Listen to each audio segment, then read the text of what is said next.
Halda ise Azerbaycan əskəri bundan sonra da düşmənə layiqli cavab verəcək, torpaqların azad olunması, vətən torpağının müdafiəsi üçün son damlar qanuna kimi vuruşacaq. Firuzə Qurbanlı, Şöhrət Eyvazov, Fərman Acalov, Çarşı.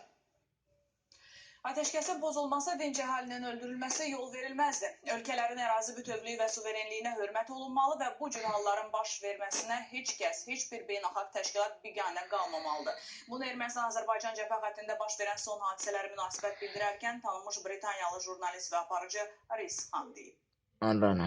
BBC, CNN və Cəzirə kimi nüfuzlu televiziya kanallarının aparıcısı olmuş nüfuzlu Britaniyalı jurnalist Riz Xan Ermənistan-Azərbaycan Dağlıq Qarabağ münaqişəsi beynəlxalq hüququn başlıca prinsipləri əsasında həllini tapmalı, dövlətlər və beynəlxalq təşkilatlar cəbhə bölgəsində baş verən toqquşmalara, mülki əhaliyə atəş açılmasına biganəlik nümayiş etdirməməlidir.